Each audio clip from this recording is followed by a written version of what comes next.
গতকালকে বিজেপি রাজ্যের প্রধান শাসক দল তাদের জনজাতি আহত জনসভায় রাজ্যের মাননীয় মুখ্যমন্ত্রীর বক্তব্য, রাজ্যের মাননীয় উপজাতি কল্যাণ মন্ত্রী বা জনজাতি উন্নয়ন মন্ত্রী বিকাশ দেববর্মার বক্তব্য অত্যন্ত নিন্দনীয়, অত্যন্ত নিম্নমানের বক্তব্য ওনারা রেখেছেন।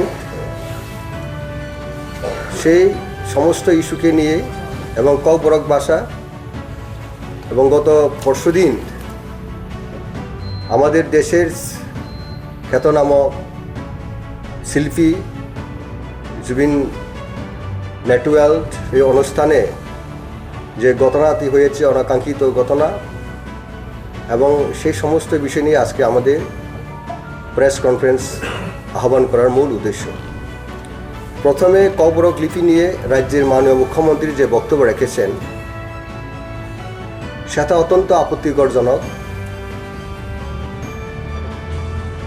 ভাষা আমাদের ভাষাকে ডেভেলপমেন্ট করার জন্য কোন লিপিকে নির্ধারণ করা হবে সেই ভাষাভাষীদের অধিকার রয়েছে সাংবিধানিকভাবে।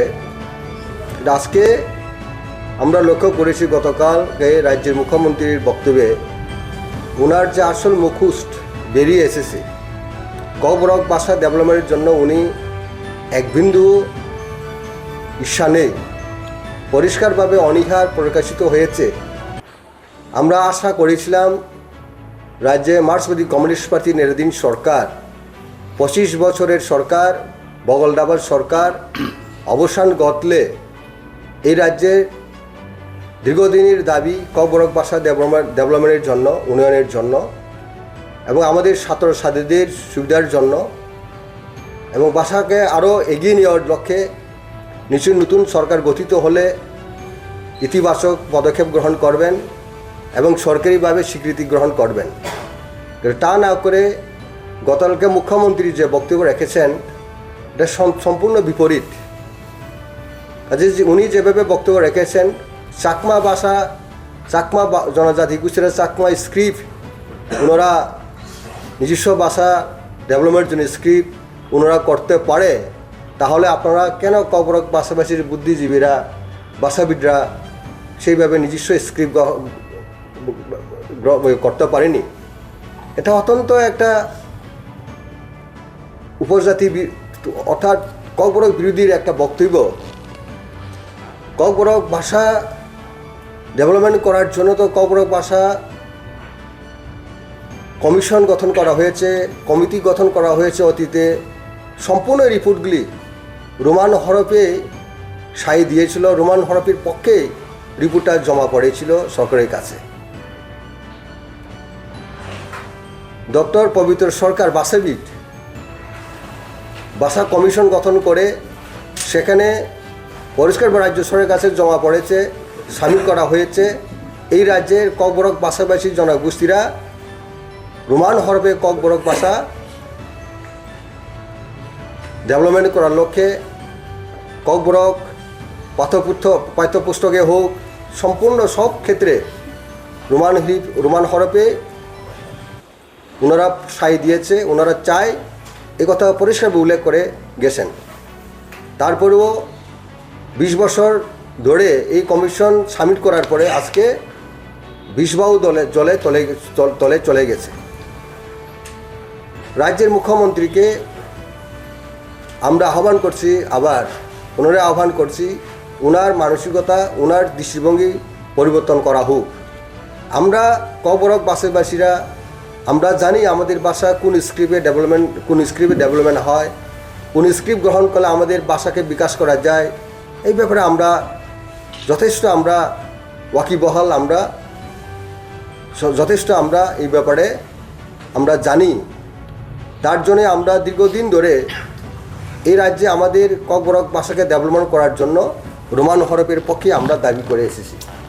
তাই রাজ্য সরকারের কাছে আমরা আবার অনুরোধ করব, রাজ্যের মুখ্যমন্ত্রীকে আবার অনুরোধ করব, ওনার দৃষ্টিভঙ্গি থেকে উনি বেরিয়ে এসে ককবরক ভাষা ডেভেলপমেন্টের জন্য রোমান স্ক্রিপ্ট গ্রহণ করা হোক। এটা তার জন্য ওনারা দাঁত গুলপিয়ে সারা রাজ্যে প্রচার করেছিল, লক্ষ লক্ষ কোটি কোটি টাকা খরচ করে, কিন্তু লোকজন জমায়েত সেভাবে করতে পারেনি, টোটালি ফ্লপ। এবং বলা যায় চূড়ান্তভাবে ব্যর্থতা হয়েছে। ওনারা গতকালকে ওনারা দাবি করেছে মেগা জয়েনিং 5,000-এর কথা ওনারা বলেছেন, উল্লেখ করেছেন। সর্বমোট মিলে ওনাদের যে গতকালকে যে গ্যাদারিং 5,000-ও হবে না। আর আমরা যেখানে ব্লক স্তরে আমরা জমায়েত করে থাকি, তার থেকেও এই জমায়েতের লোক সেভাবে সমাগম সেভাবে লক্ষ্য করতে পারছি না। আমরা লক্ষ্য করিনি। কাজেই ওনারা কীভাবে 28টা পাবেন আগামী এডিসি নির্বাচনে? কাজেই ওনারা ভয় পেয়ে গেছে যে গতবারে ওনারা 10টা সিট জিতেছিল এডিসি ইলেকশনে, এই থেকে ওনারা একটাও পাবে কিনা সন্দেহ হয়ে গেছে। তার জন্য এই ভয়ের কারণে ওনারা এই সমস্ত কথাগুলি ওনারা গতকালকে জনসম্মুখে বলেছেন বলে আমার মনে হয়। কাজেই ত্রিপুরা মাথার দিনের পর দিন শক্তি বেড়েছে পাহাড়ে।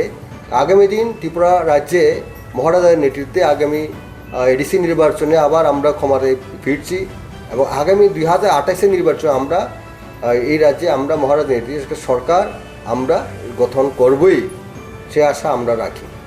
কাজে গতকালকে ওনাদের যে জনসভা সম্পূর্ণ ফ্লপ, চূড়ান্তভাবে ব্যর্থ হয়েছে, সেটা আমরা দাবি করতে পারি। ধন্যবাদ। এটা আন্দোলনের একটা কর্মসূচি রয়েছে, এটা ফাইনালাইজ হয়নি। মহারাজা অবশ্যই এই ব্যাপারে ওনার সোশ্যাল মিডিয়ার মাধ্যমে উনি অনুরোধ করেছে স্টুডেন্ট বডিরা এই আন্দোলনটা করবে আগামী 18 তারিখে, সেটা আপনাদেরকে জানানো হবে পরে। কোথায় হবে? সারা রাজ্যব্যাপী আগরতলাতেও হবে, মশাল মিছিল হবে, যতটুকু আমার কাছে খবর রয়েছে। সম্পূর্ণ ফাইনালাইজ হলে পরে আপনাদেরকে জানানো হবে। সমস্ত কালচারই বিরোধী নয়, আমরা সাংস্কৃতিক কালচারকে আমরা সম্মান জানাই, আমরা সাধুবাদ জানাই, এরকম উদ্যোগকে আমরা প্রশংসাও করি। কিন্তু এই যে ইউনিটি প্রোমো ফেস্ট করে রাজ্যের কোটি কোটি টাকা অর্থ ব্যয় করা হয়েছে, রাজ্য সরকার উন্নয়নের ক্ষেত্রে এই সমস্ত টাকা রাজ্যের বিভিন্ন অংশে ডেভেলপ করার ক্ষেত্রে করা যেত। কিন্তু আমরা লক্ষ্য করেছি, গত বছরে আমরা লক্ষ্য করেছি, এই বছরও আরও মারাত্মকভাবে পুলিশকে লেলিয়ে দিয়ে নিরীহ মানুষকে এই অনুষ্ঠানে পিটানো হয়েছে, রক্তাক্ত করা হয়েছে। এটা অত্যন্ত নিন্দনীয়। এটা তদন্ত করা হোক।